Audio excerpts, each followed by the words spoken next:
Yo, what's going on, guys? It's Slayer back here again with another video. In today's video, I wanted to share with you guys the first using/drinking dream that I've had during this bout of sobriety.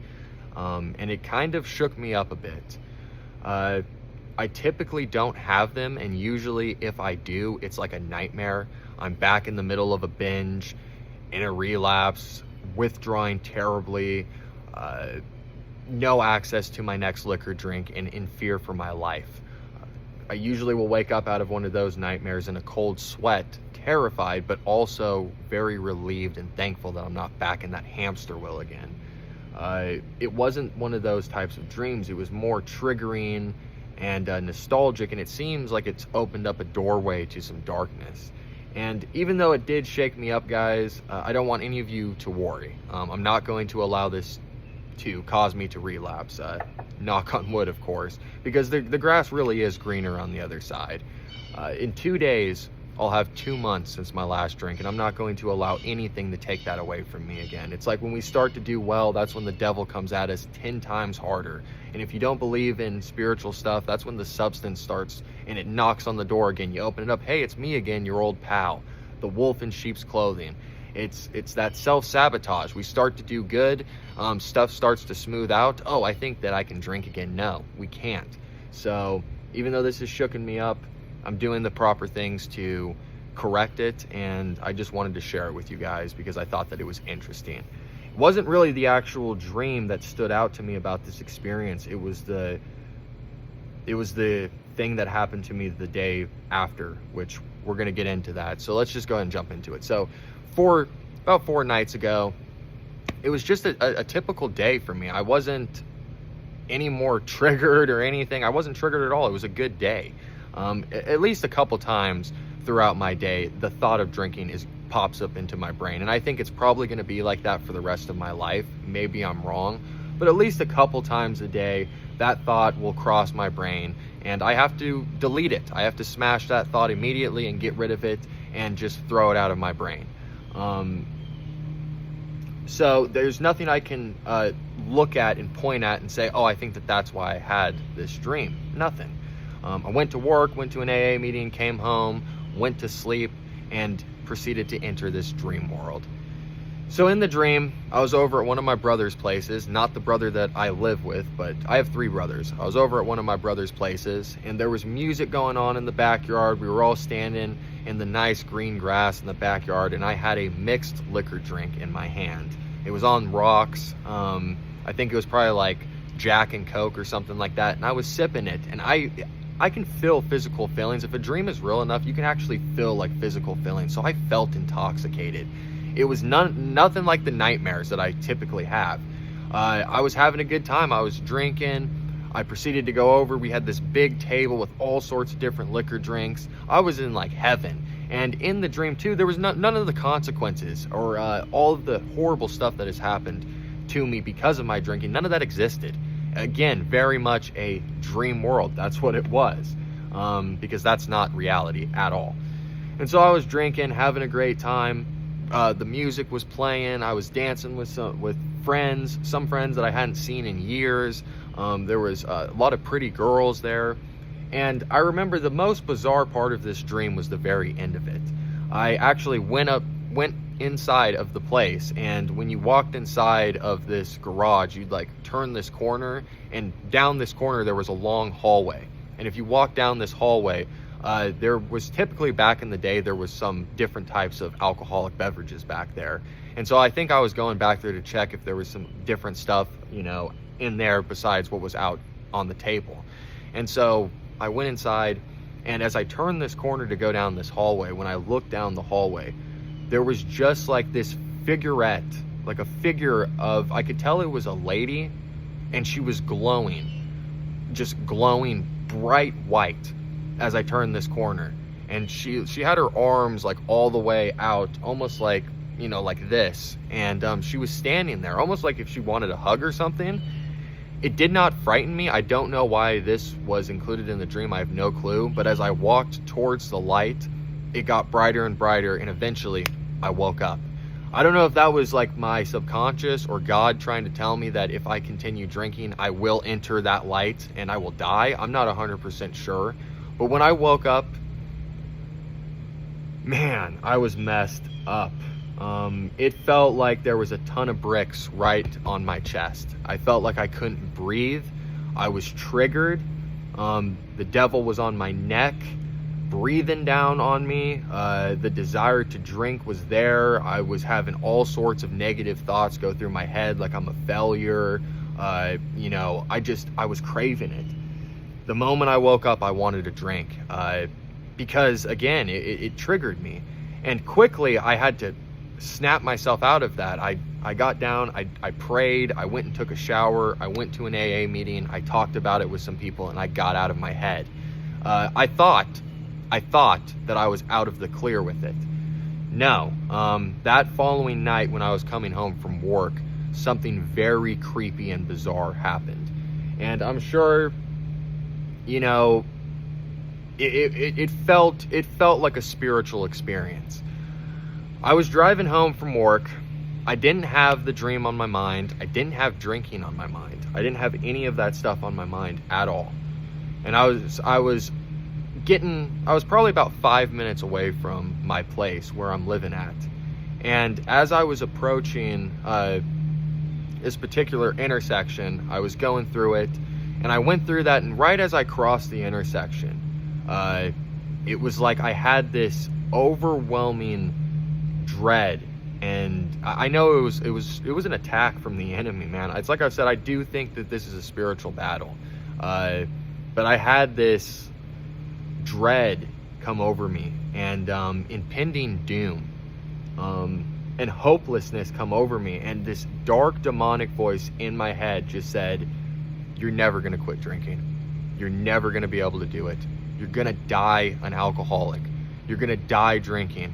Your family's gonna have to bury you. You're a failure. You're never gonna be able to do this."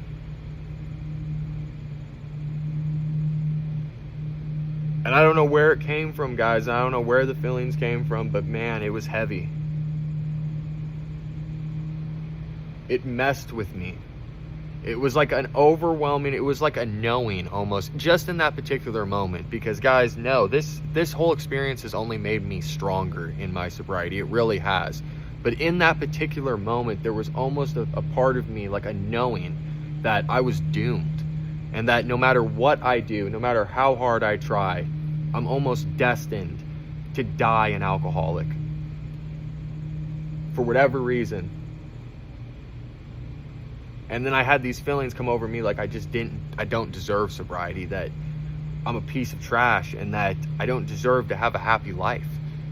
And immediately, once that happened, I pulled over into this neighborhood area. And at this point, I was probably about 3 minutes away from my place. And guys, I'm gonna be honest, I don't think that this makes anybody less of a man or whatever. I think crying is very natural. I bawled my eyes out. And I hadn't cried in, I don't know, probably a year.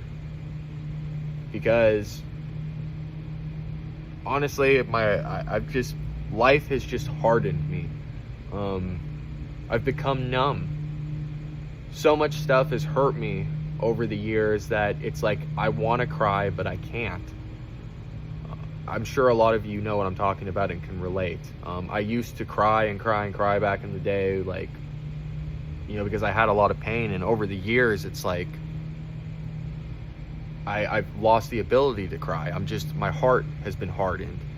And I cried for the first time in probably a year and just bawled my eyes out.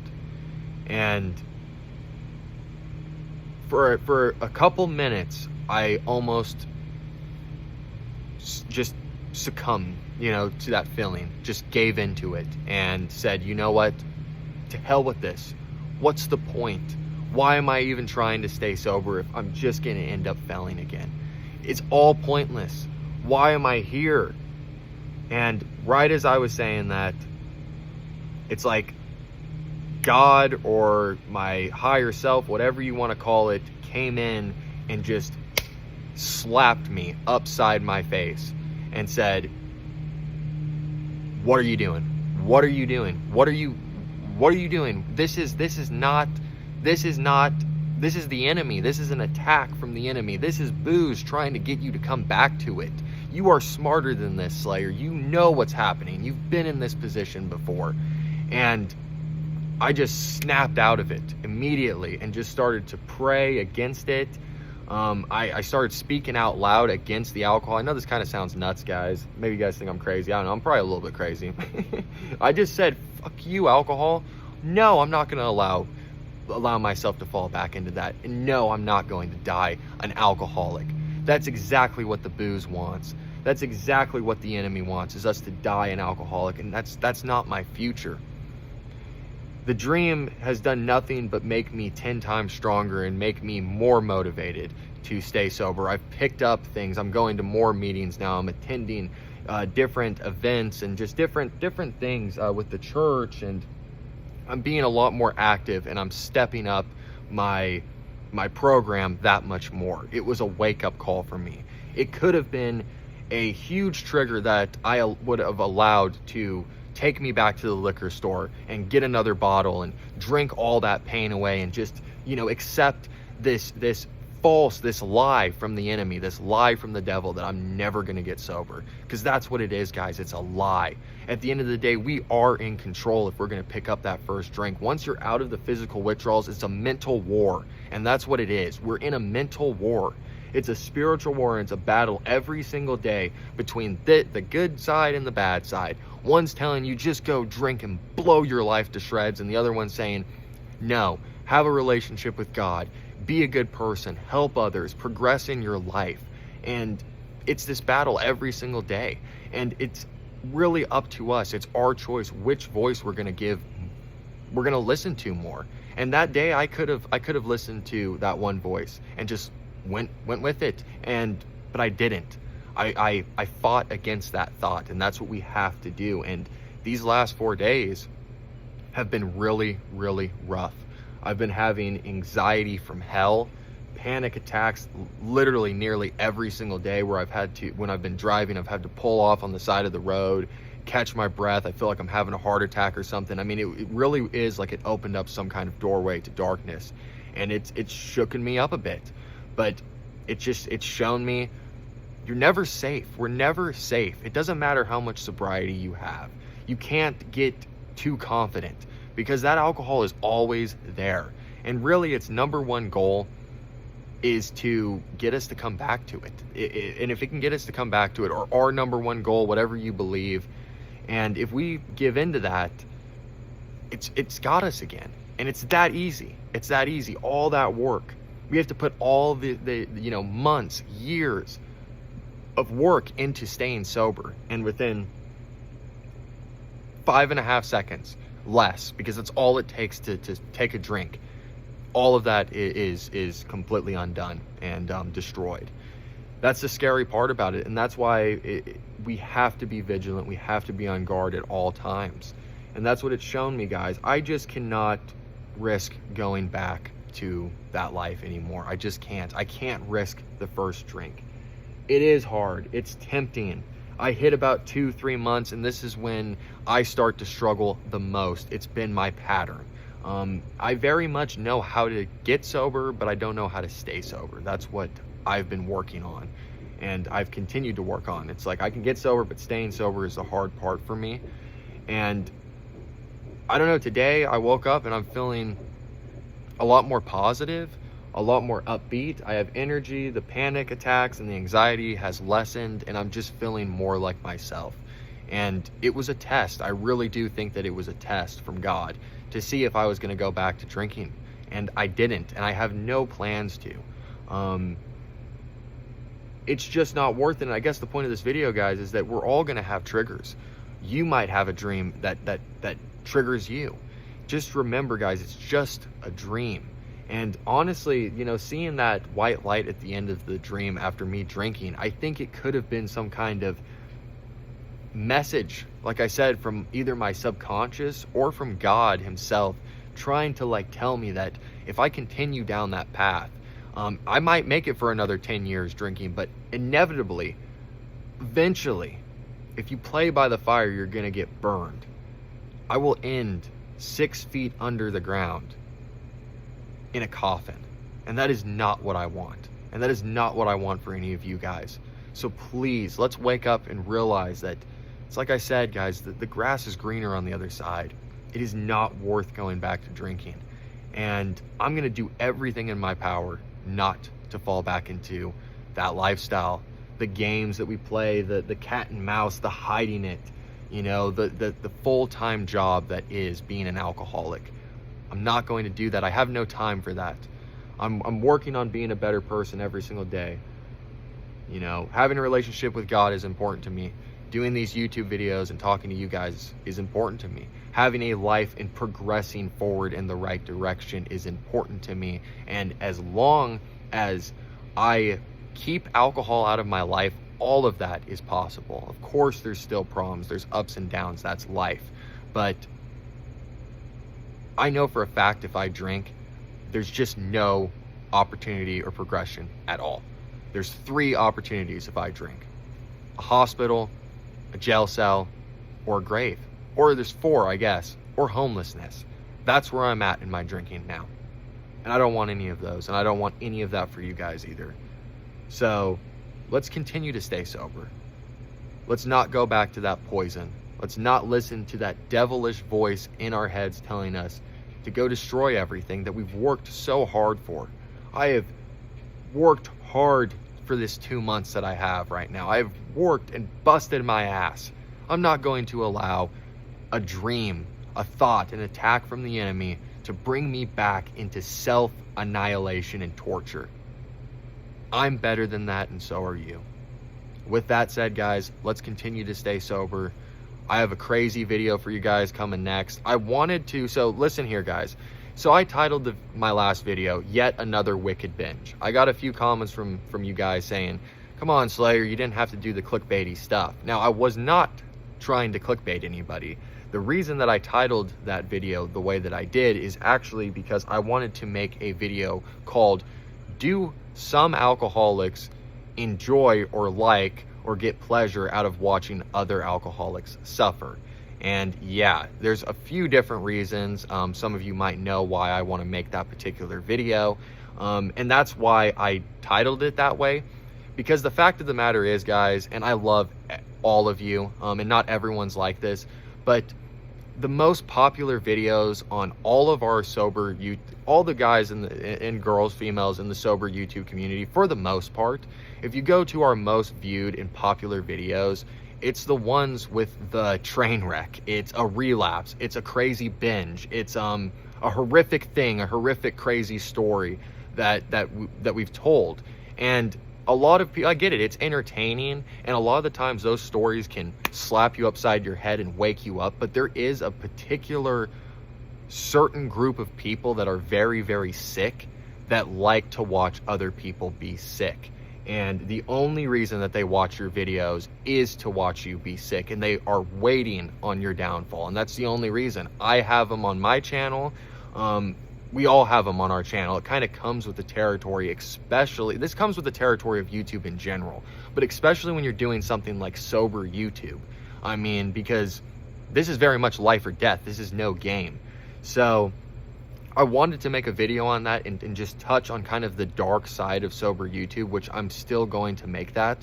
But I titled it that way just to kind of show that typically those types of videos do better in the algorithm. And again, I'm not talking about my people on this channel. You guys know who you are, my community. I love you guys. I'm talking about this very small percentage of people that watch us that really are only watching because they're miserable people and they want to see you more miserable than them so they can feel better about themselves. And some people just watch because it makes them feel better about their drinking. Backcountry did a whole video on my drinking is not as bad as yours, the whole trap of that. Shout out to Backcountry. Go check out that video. And it's the 100% truth. Some people just watch our videos to make themselves feel better about their drinking, and I would also say that that's part of the dark side of this whole entire sober YouTube thing. It's a beautiful thing.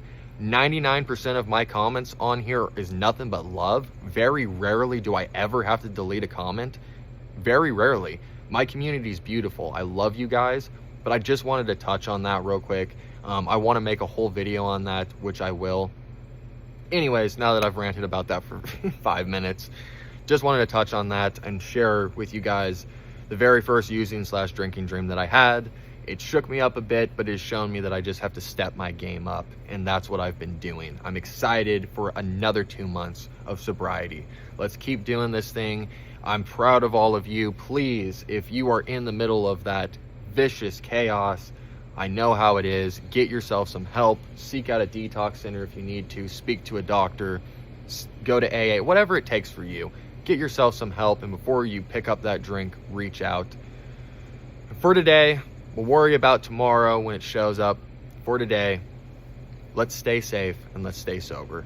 And I think the next video I'm going to be sharing with you guys is probably another crazy story, and it kind of goes back to what I was just saying, guys. I think for me and my channel, that I think sharing my stories is like my favorite thing to do on this channel. It seems to be what you guys like the most as well, is when I share my crazy stories from my past. And not doing it for views or anything else, but that usually is like what gets more views, is the crazy stories. But it's also just my favorite videos to do, like to be able to share my past, bring you guys with me into my past. It's very therapeutic.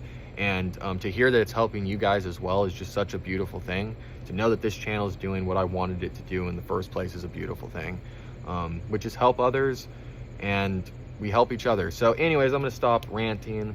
I love all of you. I will be back in a few days with a wild story. And yeah, man, if you have a dream, don't let it get to you. It's just a dream, but it could also be a message. And with that said, guys, stay safe and stay sober. Peace.